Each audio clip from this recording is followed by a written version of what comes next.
What is up YouTube, and welcome to this Game of Thrones video. So if you're new to the channel, please drop a like and a subscribe down below. I haven't done a video for quite a while.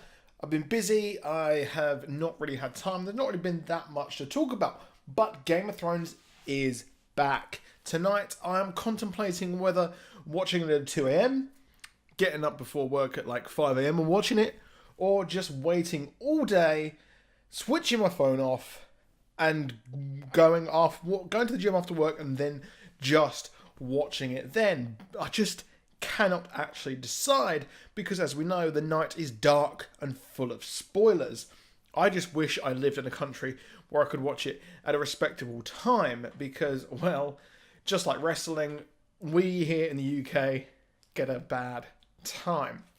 But of course, Game of Thrones has got me thinking. I've recently just watched the entirety of the show once again. I just watched it when it was first on, back when it first aired. I watched like the first episode, watched it as it aired on TV, and I never really watched it again. I never really just decided to watch it from the start, and I just watched clips here and there of it, of bits and pieces where I would watch the episode and be like, oh yeah, this happened. I'm going to go back on YouTube and watch the clip of that, etc. And I've been very hyped, but I'm just hoping, fingers crossed, for a leak of the episode because I really, really want to watch it. I am super hyped, and I'm super hyped for Endgame as well. But one thing has got me thinking, how the hell is this show actually going to end? Because there are a myriad of ways in which this could end. And there was one I saw online where someone mentioned of having Hodor with blue eyes sitting on the Iron Throne. Now, obviously, that's not going to happen. But, of course, it would be funny, but I hope that's not how it ends. Now, personally, I think there are two inevitable things. We're going to have the huge battle in Winterfell, and King's Landing is going to fall. And why do we know that King's Landing will fall? Just for the sheer fact that we had the House of the Undying. We had the kind of weird sort of vision that happened there at the House of the Undying.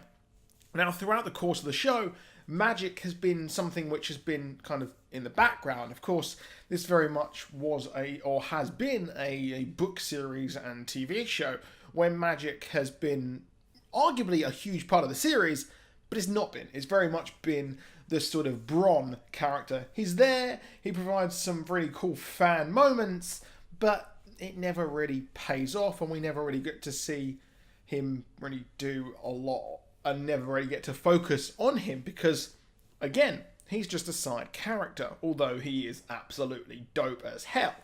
So, magic is a big, big thing here. If you remember, of course, the huge, huge thing where we saw the Craster's kids and what happened to them when they were taken into the forest.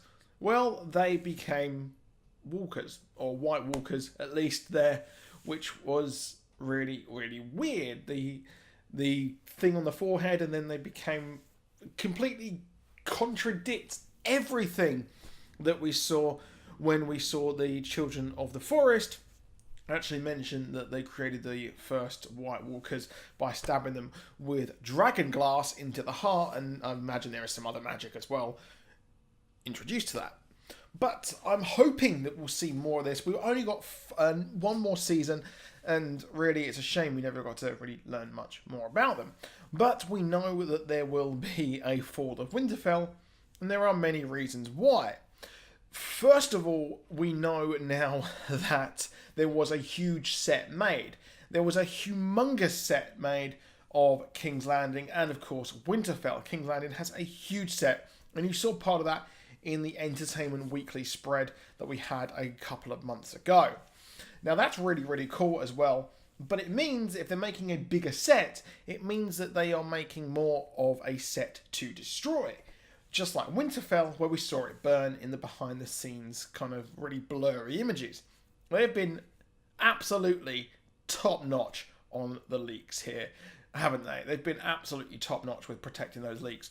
But the fact that King's Landing has a huge set is massive because it's going to fall, because they can burn it to the ground.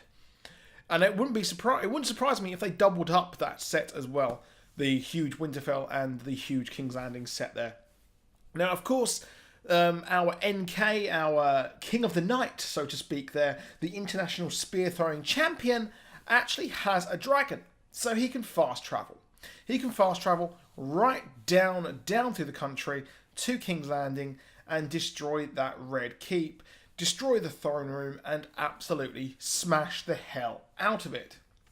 Of course, that is probably going to happen because we saw that in the House of the Undying. We saw that in the House of the Undying visions. We saw Daenerys walk through the whole of the throne room there, and it was destroyed.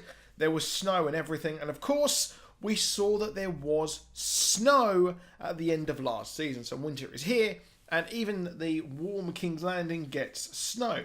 So with that in mind, that is pretty awesome. That is giving us an insight as to... So first of all, we've got the dragon fast travelling down, destroying King's Landing and the Red Keep.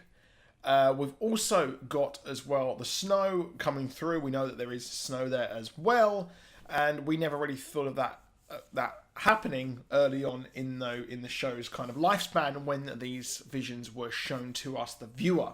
Of course, let's get some exposition. Daenerys, of course, she is fire. She is walking through the throne room. She wanted to be queen. Jon Snow has no interest in that. Who is she with? Who is she with? She is with Jon Snow. Snow and Daenerys in the throne room together. Now, that's probably how that will end, but at least we know that the King's Landing will be destroyed there with that. But Daenerys and Snow together in the throne room. Now, what if they walk in, wade in after the battle is all done and take that throne for themselves and have to rebuild the entirety of that throne room there, which I think will be pretty awesome. But as well as this, we've also got another theory. Of course, the King of the Night himself, there is a theory that Bran is that person. So what if Bran actually went back in time using his green sight, got stuck, somehow walked into the past, into the old King Night Boy himself, and decided to use this war, this inevitable war, and this army to finally end the tyrannical rule of the Lannisters. And he goes and fast travels down there, and that he knows exactly where to throw the spear because it already happened, and he saw it when he was using his green sight.